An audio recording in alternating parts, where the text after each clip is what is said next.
कार्यक्रमाला उपस्थित असलेले माजी आमदार सुरेश जेतलियाजी, माजी महापौर विक्रांत कोजमगुंडे, माजी महापौर ॲडव्होकेट दीपक सूळ, माजी नगराध्यक्ष लक्ष्मण कांबळे, माजी स्थायी समितीचे सभापती अशोकराव गोविंदपूरकरजी, माजी उपमहापौर कैलाश कांबळे, जालना जिल्हा काँग्रेस कमिटीचे अध्यक्ष राजाभाऊ देशमुखजी, महाराष्ट्र प्रदेश काँग्रेस कमिटीचे महासचिव मोईजभाई शेख,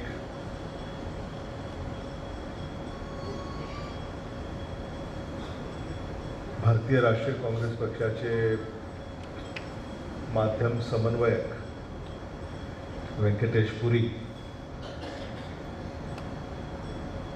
उपस्थित सगळ्याच माध्यमातले सन्माननीय पत्रकार बंधूंनो आणि मित्रांनो, महाराष्ट्र विधानसभेच्या निवडणुका होऊ घातलेल्या आहेत आणि त्या संदर्भाची लगबग सगळीकडे सुरू आहे.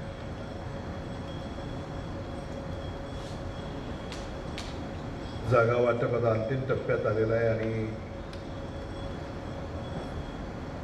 उमेदवारीचे अर्ज सुद्धा दाखल करण्यास सुरू झालेला आहे. महाविकास आघाडी महाराष्ट्राची ही विधानसभेची निवडणूक ही काही ठळक मुद्द्यांवर लढते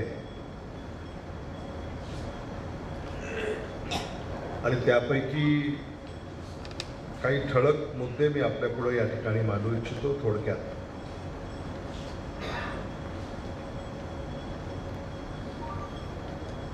महाराष्ट्रामध्ये मागच्या काळामध्ये जे फोडाफोडीचं राजकारण झालं, महाराष्ट्रातली जनता याला ते फारसं पटलेलं नाही आहे अशी साधारणतः आमची धारणा आहे. आणि राजकारण हे सर्वसामान्य माणसासाठी करायचं असतं. सत्ता स्थापन सुद्धा आपण रयतेसाठी करत असतो, पण तसं न होता निधीसाठी सत्ता स्थापना महायुतीकडनं झाली आणि सारं काही निधी भोवती फिरत आहे. आणि म्हणून आता महाराष्ट्रामध्ये कुठलाही प्रश्न चर्चेला आला तर दुर्दैवानं त्याला निधीची जोड ही आपल्याला अनुभवायला मिळते. आणि म्हणून भ्रष्टाचार हा पराकोटीला गेला. यातून महाराष्ट्रातल्या सामान्य जनतेची पिळवणूक यांनी सुद्धा उच्चांक गाठला आहे. आणि एकंदरीतच महाराष्ट्र जे एक पारदर्शक, भ्रष्टाचारमुक्त, गतिमान, प्रगतशील असं राज्य म्हणून ओळखलं जायचं, तर ते राज्य आता अशा काही बाबींमुळे ओळखलं चाललंय की ते आपल्याला मांडता येत नाही. अनेक मुद्दे आहेत. हे काही राजकीय भाषण नाही, त्यामुळे मी इथं पत्रकारांच्या समोर या सगळ्या मुद्द्यांचा उलगडा करणार नाही. सभांमधनं होईल, बैठकांमधनं होईल, कोपरा बैठकांमधनं होईल. आणि म्हणून महाराष्ट्रामध्ये महाराष्ट्र सरकारला औद्योगिकरणाचा जो दर आहे किंवा जी गती आहे ती काय राखता आलेली नाही. महाराष्ट्रातले अनेक उद्योग इतर राज्यामध्ये गेले ही वस्तुस्थिती आहे. आणि फार उदाहरण दूरवरून पाहण्याची गरज नाही. लातूरचं जर उदाहरण घेतलं तर लातूरमध्येही गेल्या 10 वर्षामध्ये एखादा उद्योग इथं उभा राहिला आहे असं महायुती सरकारला सांगता येणार नाही. एक कोच फॅक्टरी उभी केली, त्याची 3दा उद्घाटनं झाली, ती कोच अजूनही काही बाहेर आलेली नाही. आम्ही आत्ता माहिती घेतली तेव्हा असं कळतंय की आणखी 2 वर्ष ती कोच बाहेर यायला निघेल आणि त्यामुळे कुठेतरी सामान्य माणसाची फसवणूक होते आहे. कोच फॅक्टरी जेव्हा भूमिपूजन झालं तेव्हा असं सांगण्यात आलं की ते 50,000 रोजगार निर्माण होते. लोक अजूनही विचारणा करतायत की हे 50,000 रोजगार कुठे आहेत. आणि म्हणून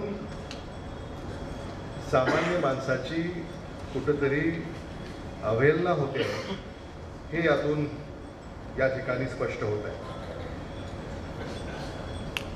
पाण्याचा मुद्दा लातूरला हा राजकारणाचा केंद्रबिंदू बराच काळ राहिला. आज जरी पाण्याची फार अडचण नसली, मांजरा धरणातून जलवाहिन्या आपण विकसित केल्या आणि आता लातूरला त्यातून पाणी पुरवठा होतोय. पण मराठवाडा ग्रीड विकसित होईल असं सांगण्यात आलं. जायकवाडीतनं पाणी आणता येईल असं सांगण्यात आलं. माजलगावहून आपण पाणी आणू असंही सांगितलं. या बाबतीमध्ये महायुती सरकारला फारसं काही ठोस करून दाखवता आलेलं नाही, ही सुद्धा वस्तुस्थिती आहे. त्यामुळं 10 वर्षांपैकी 7.5 वर्ष महायुतीची सत्ता राहिली.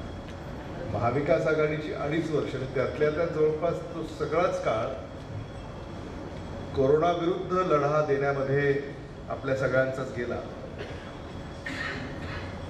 आणि आता महायुतीची ही जी काही 2.5 वर्ष आपण पाहिली, इथं निधीची चर्चा आहे. आणि म्हणून निवडणुका याच्या अगोदर निधी, निवडणुकांच्या दरम्यान निधी आणि निवडणुकानंतर निधी, त्यामुळं असं सगळं हे चाललेलं आहे. त्यामुळं हे जे सगळे मुद्दे आहेत याच्यामध्ये शेतकऱ्याच्या शेतीमालाचे भाव, शेतकऱ्यांच्या न थांबणाऱ्या आत्महत्या, शासकीय रुग्णालयांमध्ये मागच्या काळामध्ये जे काही कारभार आरोग्य विभागाने केला आणि आरोग्य विभागातला भ्रष्टाचार, अगदी पत्रकारांनी सुद्धा लातूर जिल्ह्यातलं जे सरकारी रुग्णालय आहे, जे जिल्हा रुग्णालय ज्याला आपण म्हणतो, ते महाविकास आघाडी सरकार असताना जागेचा ताबा आम्ही त्या काळामध्ये दिला, पण त्या जागेचं जे काही पुढं कागदोपत्री जी काही कार्यवाही करणं अपेक्षित होतं ते काही महायुती सरकारला 2.5 वर्षामध्ये करता आलं नाही. मला असं वाटतं की हे दुर्दैवी आहे. एखाद्या जिल्ह्यामध्ये एखादा असा मूलभूत प्रश्नसुद्धा जर महायुती सरकारच्या मंडळीला जर सोडवता नाही आला तर मला असं वाटतं हे त्यांचं मोठं अपयश आहे. खतं, बियाणे या संदर्भामध्ये सुद्धा अनेक आंदोलनं झाली, कायदे बदलण्यात आले, कायदे जटिल करण्यात आले. त्या संदर्भामध्ये अगदी कृषी मंत्र्यांच्या विरोधामध्ये मोर्चे निघण्यापर्यंत महाराष्ट्रानं हे चित्र पाहिलेलं आहे. शिक्षण विभागामध्ये जो होत असलेला भ्रष्टाचार आणि म्हणजे अनेक खात्यांमध्ये बदल्यांचे रेट किंवा रेट कार्ड हे देखील महायुती सरकारनं करून दाखवलं आहे. डाळी, खाद्यतेलच्या किमती वाढलेल्या आहेत. शेतकऱ्यांना त्याच्या शेतीमालाला भाव मिळत नाही. सरकारचं दुर्लक्ष होत आहे. भाषा पटेल सुद्धा आपल्या जिल्ह्यातलेच आहेत, पण त्यांना देखील दिल्लीत आणि मुंबईत दोन्हीकडं त्यांचं सरकार असूनही आणि ते त्या शेती माल मूल्य समितीवर अध्यक्ष म्हणून ते कार्यरत असताना सुद्धा त्यांना हे प्रश्न सोडवता आले नाहीत. हे देखील मला असं वाटतं विचाराधीन असलं पाहिजे. त्याचबरोबर शेतीमालाला पूरक अशी धोरणंच नाही आहेत केंद्र सरकारची. कारण अनेक वेळा आपण असं पाहिलं की आयात निर्यात जे धोरण भारत सरकारचं आहे त्याच्यामुळं अनेक वेळेला शेतकरी तोंडगशी पडला आहे आणि त्याला शेतातला माल जेव्हा बाजारपेठेत आला उठाव नसल्यामुळं त्याला रस्त्यावर फेकण्याशिवाय दुसरा कुठलाही पर्याय हा त्याच्यापुढे नव्हता. हे देखील आपण आपल्याच माध्यमातून आपण सगळ्यांनी पाहिलेलं आहे. महागाई वाढत चाललेली आहे आणि गेल्या 2 वर्षात 18% महागाई वाढलेली आहे गेल्या 2 वर्षामध्ये. आणि म्हणून सरकारला महागाईसुद्धा आटोक्यात ठेवता आलेली नाही. बेरोजगारी वाढत चाललेली आहे. हे काही मी सांगायची पुन्हा गरज नाही कारण ते तुम्ही सगळे अनुभवताय. महायुती सरकारनं लातूरमध्ये रोजगार मेळावा घेतला. हजारो सुशिक्षित बेकारांना त्या ठिकाणी बोलावलं, त्यांची नावं नोंदवली, त्यांची मुलाखती घेतल्या. आमचा हा प्रश्न आहे की तुम्ही लातूर जिल्ह्यातल्या नेमक्या किती सुशिक्षित बेकारांना नोकऱ्या दिल्या याचं कुठंच कोणा चर्चा नाही. हे देखील आपण लक्षात घेतलं पाहिजे. पेट्रोल डिझेलचे दर वाढलेत, CNGचे दर वाढलेत हे आपल्या सगळ्यांना माहिती आहे. डाळी आता 150 ते 200 रुपये किलो, घरगुती गॅस 1000 रुपये, ज्वारी 50 रुपयापेक्षा जास्त अशा दरवाढी ह्या झालेल्या आहेत. पेट्रोल 106 रुपये. आणि म्हणून महायुती सरकारनं लोकप्रिय घोषणा करण्याकडे त्यांचा कल राहिला. म्हणजे कर्ज काढून सण साजरे करणं ते असं सरकारचं धोरण आहे असं आपण म्हणालो तर ते चुकीचं होऊ नये. आणि त्यांना काही फक्त जनतेला सांभाळायचं नाही आहे, त्यांना आमदारालाही सांभाळायचं आहे, त्यांना मंत्र्यालाही सांभाळायचं आहे, त्यांना उपमुख्यमंत्र्यांनाही सांभाळायचं आहे. त्यामुळे सगळं ह्या सगळ्या ह्याच्यामध्ये सामान्य माणूस जो आहे त्याच्याकडं पाहण्यासाठी वेळसुद्धा महायुती सरकारकडं नाही आहे. हे मला मुद्दामून या ठिकाणी सांगायचं आहे. महाराष्ट्रातले अनेक प्रश्न आहेत. थोडक्यात मी आपल्यापुढे या ठिकाणी मांडलेली त्याची सविस्तर प्रत आपल्याकडे आधी पोहोचवण्याचा पक्षाच्या वतीनं प्रयत्न करू. लातूरमध्ये विशेषतः कायदा आणि सुव्यवस्था ढिसाळ होत चाललेली आहे. प्रशासनाकडचं लक्ष नाही आहे. खून, दरोडे, चोऱ्या, गुन्हे, अवैध धंदे सर्रास सुरू आहेत. कुणाचंही अंकुश त्याच्यावर नाही आहे. आणि अलीकडं मला असं जाणवत आहे की सरकार आणि प्रशासनामध्ये दलालांचा धुमाकूळ हा वाढलेला आहे. म्हणजे आता दुर्दैवी आहे. आता कुठेही फिर्याद नोंदवायची असेल तर अधिकाऱ्याला भेटण्याची सोय नाही. अगोदर दलालाला गाठावं लागतं. मग दलाल चर्चा करतो, तो ठरवतो आणि त्यानंतर न्यायनिवाडा कसा करायचा आहे त्याच्या आदेशानुसार मग इथं घडत आहे. हे यापूर्वी कधी महाविकास आघाडीच्या किंवा काँग्रेसच्या काळामध्ये असं कधी लातूरनं पाहिलं नव्हतं. म्हणून ते दुर्दैवी याच्यात बदल करायचा आहे असं आम्ही जनतेच्या पुढे जाऊन त्यांना आव्हान करतोय. आणि कुठलंही शासकीय खातं आता त्या भ्रष्टाचाराच्या विखाळ्यापासून दूर नाही आहे. ही या राज्याची शोकांतिका आहे. ही या राज्यातल्या सरकारची शोकांतिका आहे आणि या सरकारच्या प्रशासनाची शोकांतिका आहे. आणि म्हणून सामान्य माणसाने दाद कुठं मागायची हा मुद्दा आहे. आणि आज जो प्रतिसाद आम्हाला महाविकास आघाडीला जाणवतोय, लोकसभेला जो प्रतिसाद आम्हाला जाणवला त्याच्यापेक्षा 10 पट प्रतिसाद आज आम्हाला महाविकास आघाडीच्या साठी जाणवतोय.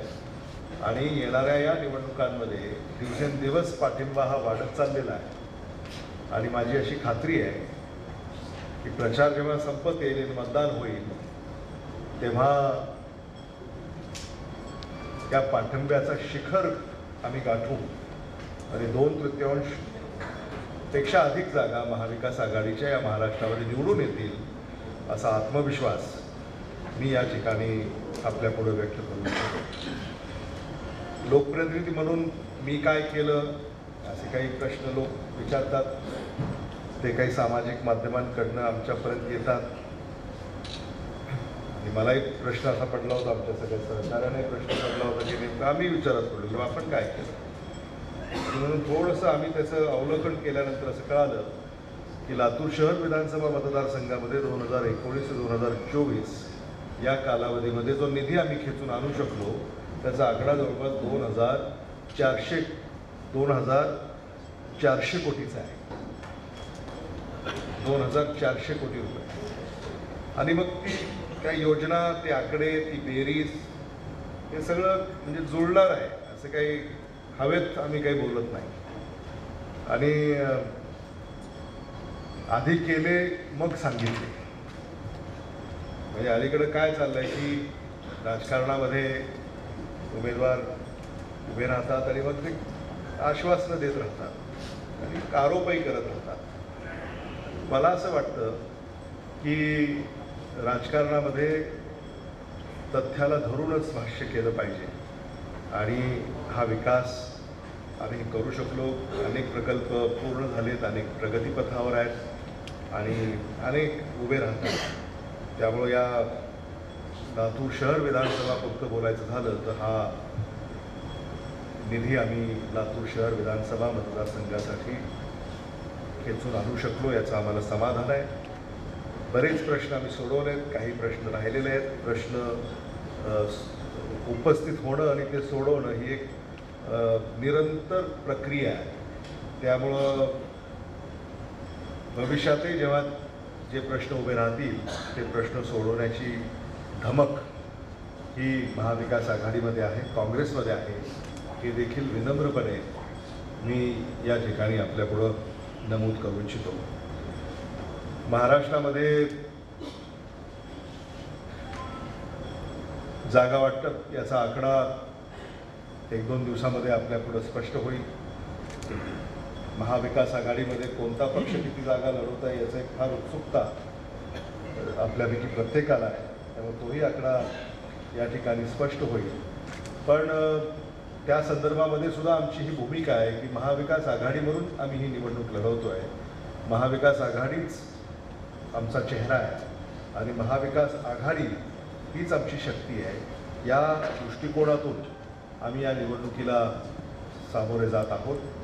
लातूरमध्येही महाविकास आघाडीचे जे सगळे उमेदवार उभे आहेत त्या सगळ्या उमेदवारांना निवडून आणण्यासाठी आम्ही सारेच प्रयत्नांची पराकाष्ठा करणार आहोत. व्यासपीठावर आपले लाडके खासदार डॉक्टर शिवाजी काळगे नुकतेच उपस्थित झालेले, राष्ट्रवादी काँग्रेस पक्ष शरदचंद्र पवार, राजा मनियार हे उपस्थित झालेले आहेत. शेतकरी कामगार पक्षाचे उदय गवारे हे उपस्थित झालेले आहेत. शिवसेनेचे सुनीता चाळकताई या उपस्थित झालेल्या आहेत. आणि आमचे शिवसेना उद्धव बाळासाहेब ठाकरे पक्षाचे महानगर प्रमुख सुनील बस्तुरे हे देखील उपस्थित झालेले आहेत. त्यांचंही मी आपल्या सगळ्यांच्या वतीनं या ठिकाणी स्वागत करतो. आम आदमी पार्टी आहे, समाजवादी पार्टी आहे, मार्क्सवादी कम्युनिस्ट पार्टी आहे, कम्युनिस्ट पार्टी ऑफ इंडिया आहे आणि इतर जे आमचे मित्रपक्ष आहेत ते सगळे या ठिकाणी उपस्थित झालेले आहेत. त्यामुळे त्या सगळ्यांचंही मी मनापासून या ठिकाणी स्वागत करतो. आणि मोहितभाईंना अशी विनंती करतो की आमच्या मित्रपक्षांना आपण पत्रकारांच्या समवेत त्यांना संवाद साधण्यासाठी आमंत्रित करावं.